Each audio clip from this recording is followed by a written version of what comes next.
अस्सलाम वालेकुम स्टूडेंट्स। आज हम डिस्कस करेंगे डिबाय अप्रॉक्सीमेशंस। जो इससे पहले डिस्कस किया था वो था डिबाय मॉडल। डिबाय मॉडल से पहले आइंस्टाइन थ्योरी, आइंस्टाइन से पहले क्लासिकल। क्लासिकल की जो एजम्पशंस थी आइंस्टाइन ने दूर की, आइंस्टाइन ने जो एजम्पशंस थी, जो ड्रॉबैक था, तो उसको डिबाय मॉडल ने रिड्यूस किया, जो उसकी तो उसको सॉल्व किया। आज हम देखते हैं कि डिबाय अप्रॉक्सीमेशंस क्या है। अगर हम बात करें आइंस्टाइन की और डिबाय मॉडल की, जस्ट ये डिफरेंस था कि आइंस्टाइन ने ये कहा था कि जो एटम्स वाइब्रेट करते हैं वो इंडिपेंडेंट ऑफ ईच अदर हैं, लेकिन डिबाय मॉडल ने ये बताया कि जो एटम्स एक दूसरे के साथ कनेक्ट हैं, जब वो वाइब्रेट करेंगे, ऐड करेंगे as a coupled harmonic oscillator के तौर पर ऐड कर रहे हैं, जब ऐसा as a coupled harmonic oscillator के तौर पर ऐड कर रहे हैं, तो इस तरीके से होल क्रिस्टल जो होगा तो उसमें कपल्ड हार्मोनिक ऑसिलेटर होगा, क्योंकि एक एटम दूसरे एटम के साथ कपल्ड है। तो डिबाय अप्रॉक्सीमेशंस में आज हम डिस्कस करेंगे। उसमें हमने जी न्यू डी न्यू की वैल्यू फाइंड की थी, लॉन्गिट्यूडनल और ट्रांसवर्स के लिए भी मॉड्स फाइंड किया था। तो इसमें हम ये कहते हैं इंटर एटॉमिक डिस्टेंस होता है तो ये बहुत स्मॉल होता है। कितना स्मॉल होता है? अगर ये इक्वल हो wavelength of a elastic wave के। इंटर एटॉमिक डिस्टेंस क्रिस्टल है, क्रिस्टल में एटम्स के दरमियान जो इंटर एटॉमिक डिस्टेंस है, तो ये अगर वेवलेंथ ऑफ इलास्टिक वेव के इक्वल हो तो इस केस में ये ऐड करेगा as a continuum of point, तो कंटिन्यूम ऑफ पॉइंट के तौर पर ऐड करेगा। जब ये ऐड कर रहा है as a continuum of point, तो इसमें हम ये कहेंगे कि ये मॉडल जो होगा, तो ये कंटिन्यूम मॉडल ये ऐड करेगा एज अ वाइब्रेशनल मॉड्स, तो वाइब्रेशनल मॉड्स के तौर पर ये ऐड करेगा। कोई भी क्रिस्टल हो तो क्रिस्टल में n नंबर ऑफ एटम्स पाए जाते हैं, तो n नंबर ऑफ एटम्स है, तो यहां पर ये कहा है कि वाइब्रेशनल मॉड्स है, क्योंकि क्रिस्टल लिया है। तो ये देखें क्रिस्टल है, अगर उसके दरमियान इंटर एटॉमिक डिस्टेंस अगर ये करीब है, इसके इक्वल है वेवलेंथ ऑफ इलास्टिक वेव के, तो ये ऐड करेगा as a continuum mode. Continuum mode means point mode, तो पॉइंट पार्टिकल कह लें। तो पॉइंट पार्टिकल या कंटिन्यू मॉड जो है, तो ये वेरी कर, ये इसको हम अप्लाई कर सकते हैं वाइब्रेशनल मॉड्स के तौर पर। वाइब्रेशनल मॉड्स के तौर पर अब क्रिस्टल को देखें तो क्रिस्टल में n नंबर ऑफ एटम्स होते हैं, n नंबर ऑफ एटम्स जो होंगे तो वो 3n वाइब्रेशनल मॉड्स उसके होंगे।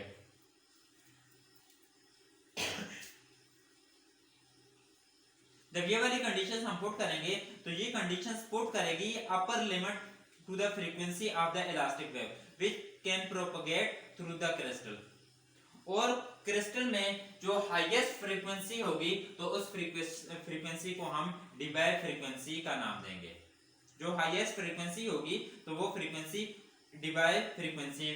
फॉर एग्जांपल कि ऐसे हम रिप्रेजेंट करते हैं डिफरेंट फ्रीक्वेंसी, यहाँ पर ये कम है तो यहाँ पर ये ज्यादा है, तो इसमें जो ज्यादा वाली फ्रीक्वेंसी होगी तो इस फ्रीक्वेंसी को हम डिबाय फ्रीक्वेंसी का नाम देंगे। तो अब यहाँ पर total number of vibrational modes with frequency range from 0 to nu D.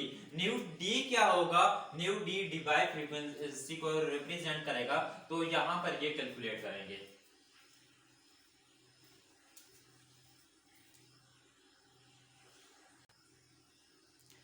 Now the frequency start from 0 to new d. 0 to new d. 0 means कि मिनिमम या 0, और न्यू डी मींस कि हाईएस्ट फ्रीक्वेंसी जो होगी, maximum frequency.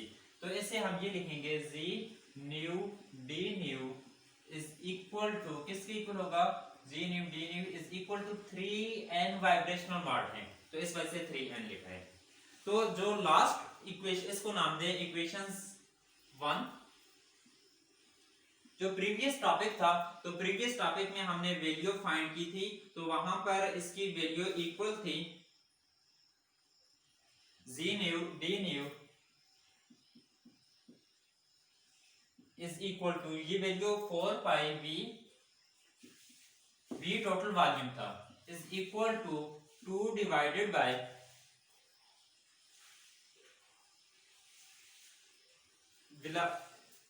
We T cube plus 1 divided by V L cube, small लिखा था, और साथ new square DV.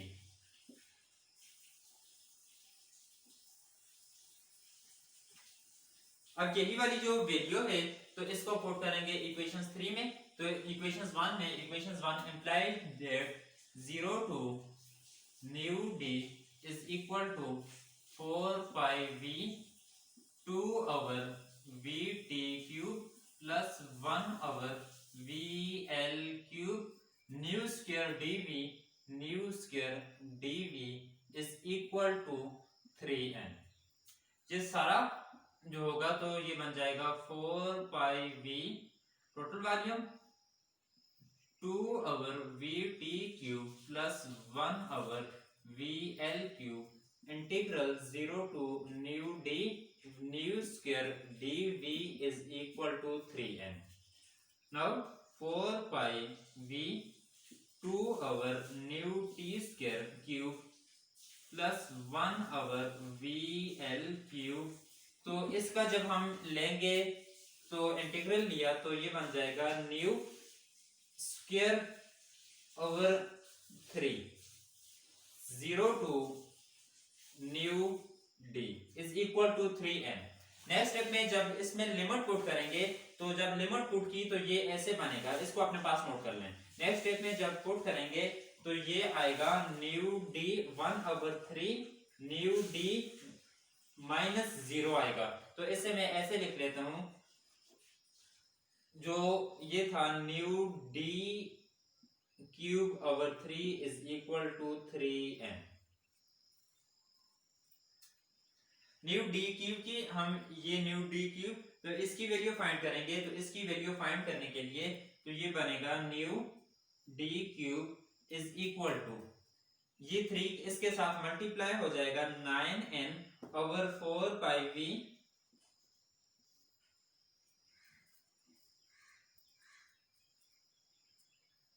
2 over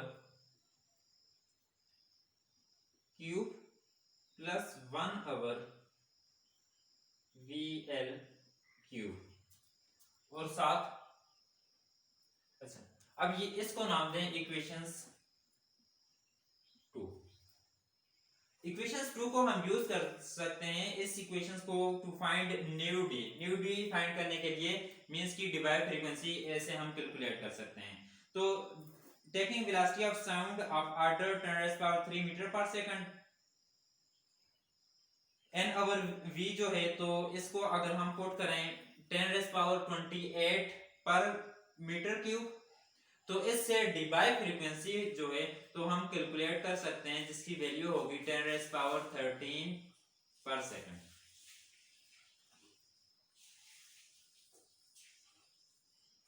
and average energy, तो एवरेज एनर्जी का फार्मूला क्या था?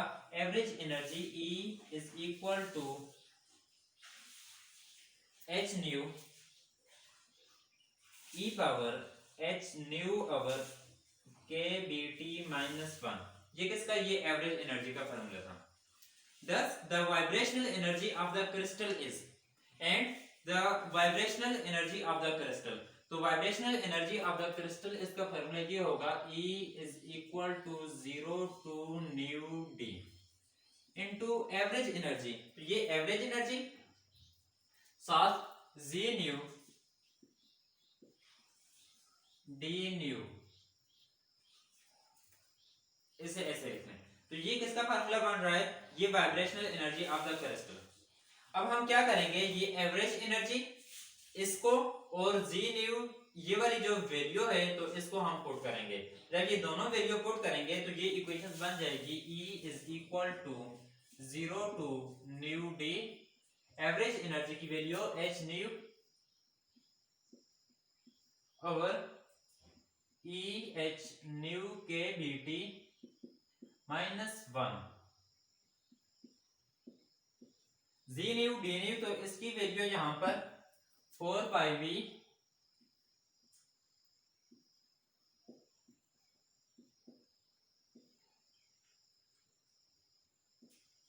2 over vt cube plus 1 over nu square D nu. E is equal to, अब इसमें जो कांस्टेंट है तो उस कांस्टेंट को यहां पर हम बाहर लिखेंगे। कौन सा? 4 पाई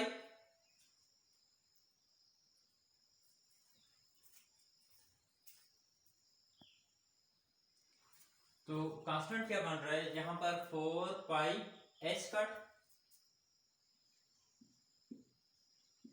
4 पाई एच कट और इसके साथ ये v, ये कांस्टेंट, और इंटीग्रल 0 टू न्यू डी, ये न्यू और इसके न्यू और ये न्यू स्क्वायर, तो ये बन जाएगा new cube.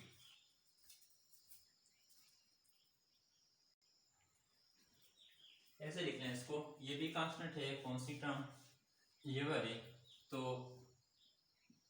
2 over V T cube plus 1 over V L cube integral 0 to nu D.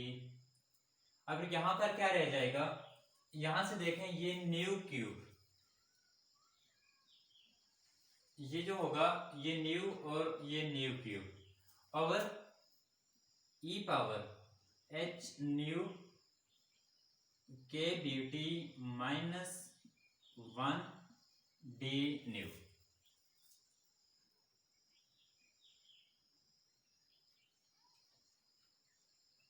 इसको नाम दें इक्वेशंस 2 और ये बन जाएगी इक्वेशंस 3।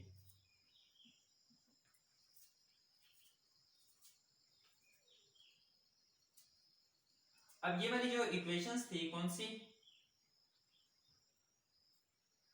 9n, जिसमें हमारे पास ये वाली इक्वेशंस।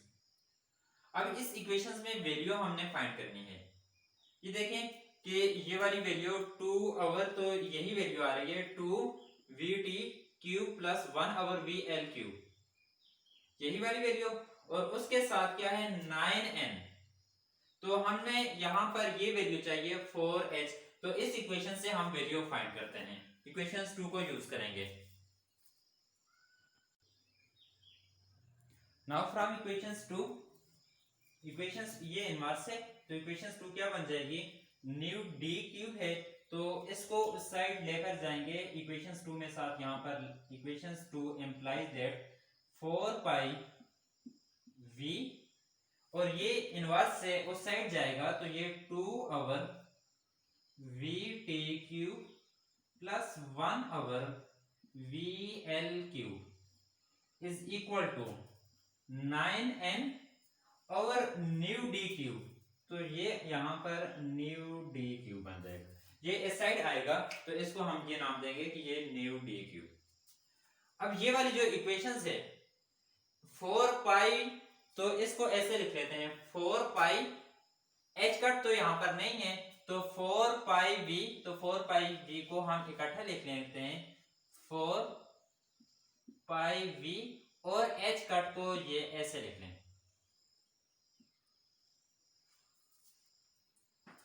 अब ये जो ब्रैकेट के अंदर, स्क्वायर ब्रैकेट के अंदर टर्म लिखी हुई है, तो इसकी वैल्यू पुट करेंगे, इक्वेशन 3 में वैल्यू पुट करेंगे,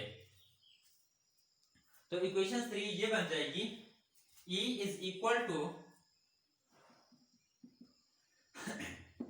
एच कट, होल टर्म जो होगी तो इसकी जगह 9n, तो इसे ऐसे लिख लें 9n H cut over nu D cube, nu D cube integral 0 to nu D, nu cube over E power H nu K B T minus 1 into D new.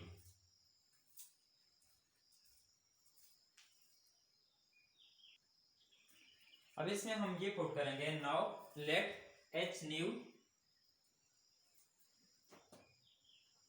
x is equal to H nu over K B T. अगर nu की जगह ये हो x is equal to H nu D over K B T, तो इसे फिर हम x M का नाम देंगे कि इसकी जगह ये एक्स एम पुट करेंगे। यहां से न्यू की वैल्यू चाहिए क्योंकि यहां पर न्यू क्यूब है, तो न्यू की वैल्यू पुट करेंगे, तो nu is equal to X K B T, nu is equal to X K B T over H cut. D nu की वैल्यू फाइंड करें, तो D nu is equal to, D nu क्या बन जाएगा, K B T D X over H cut, D nu. अब ये वाली जो वैल्यू होगी तो इस वैल्यू को यहां पर ये बन जाएगा, और तो इसी तरीके से E is equal to 9n H cut over nu D cube, nu जो होगा तो इसकी जगह ये वैल्यू पुट करेंगे और e पावर यहां पर ये x बन जाएगा, तो d न्यू जो होगा तो इसकी साथ ये वैल्यू होगी। इसको नाम दें इक्वेशन 4 का, putting value in equation 4, equation 4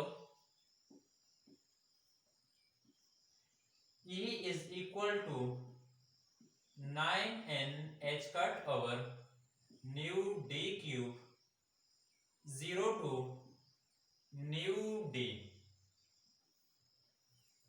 new cube, तो इसका फिर क्यूब लेंगे तो ये बन जाएगा h न्यू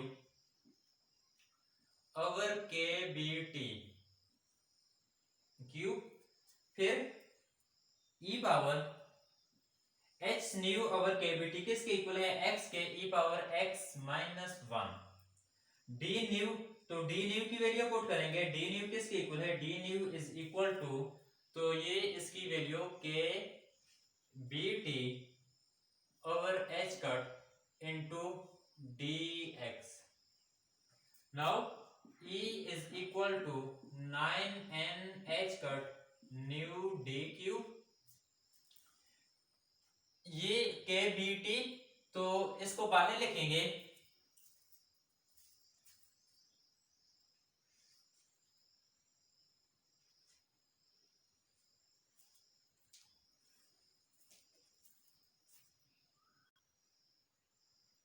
स्टूडेंट्स ये देखें कि यहाँ पर ये न्यू है तो न्यू की वैल्यू पुट करेंगे, न्यू की वैल्यू क्या बनेगी, nu is equal to, nu cube था तो x K B T over h cut, ये न्यू की वैल्यू पुट की है 9n। अब यहाँ के बी टी, तो इसमें जो के बी टी है तो ये बन जाएगा K B T over h cut, cube था तो पावर 1 तो ये 4 integral 0 to nu D X cube e power x minus 1 dx।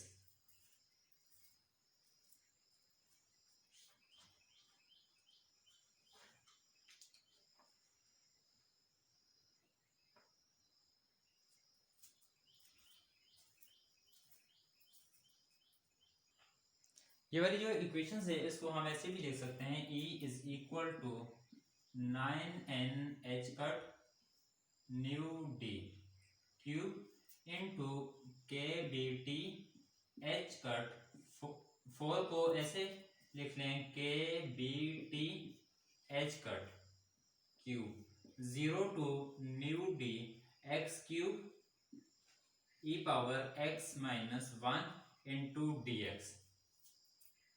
अब ये h कट इसके साथ cancel, E is equal to 9n K B T over nu D cube, और साथ K B T over h cut nu 0 to nu D X cube E power x minus 1, इसको नाम दें equations 3, 4 और ये equations 5 का नाम दें। अब यहां पर हम इंट्रोड्यूस करवाते हैं कैरेक्टरिस्टिक टेम्परेचर। कैरेक्टरिस्टिक टेम्परेचर जो होगा तो उसको हम थीटा डी से डिनोट करेंगे। ये थीटा डी जो होगा तो कैरेक्टरिस्टिक टेम्परेचर, आर इससे थीटा डी को हम डिबाइड टेम्परेचर का नाम भी देंगे, तो कैरेक्टरिस्टिक टेम्परेचर जो इक्वल होगा तो ये लिखेंगे characteristic temperature is equal to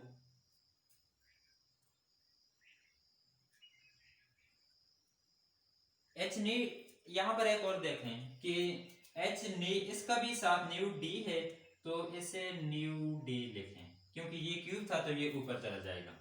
characteristic temperature, तो कैरेक्टरिस्टिक टेम्परेचर को थीटा डी से रिप्रेजेंट करेंगे, theta D is equal to, theta D is equal to H nu D over K B के इक्वल है, H nu over K B. तो इसमें put करें H nu over K B, तो ये बन जाएगा E is equal to 9n K B T T over H nu, तो ये बन जाएगा, यहां पर देखें H nu D over K B, तो इसका इनवर्स है, तो ये 1 ओवर है, तो ये 1 ओवर थीटा डी बन जाएगा, theta D cube 0 to nu D X cube E power X minus 1, इससे नाम दें इक्वेशन 6 का। अब इसमें जो 9n के बी है, तो इसे हम ये लिख सकते हैं कि ये इसे 3r के इक्वल लिख सकते हैं, n के बी जो है तो इसे r के इक्वल लिख सकते हैं। तो ये इक्वेशन 6 रिप्रेजेंट कर रही है टोटल एनर्जी, ये वाली इक्वेशन जो है टोटल एनर्जी। तो इस टोटल एनर्जी का नेक्स्ट लेक्चर में हम ये लेंगे कि इससे हम स्पेसिफिक हीट फाइंड करेंगे। तो स्पेसिफिक हीट फाइंड करके तो उस स्पेसिफिक हीट से फिर हम यहाँ पर इसका ग्राफ ड्रा करेंगे, तो फिर देखेंगे कि classical theory, Einstein theory, डिबाय model जो है तो इसने कौन कौन सी चीज को एक्सप्लेन किया। तो आज के लिए इतना ही काफी है, इक्वेशन 6 तक आप लोग ड्राइव कर लें। इसके बाद जो इसका हम स्पेसिफिक हीट जो फाइंड करेंगे, तो स्पेसिफिक हीट इसी का डेरिवेटिव लेकर हम स्पेसिफिक हीट फाइंड करेंगे।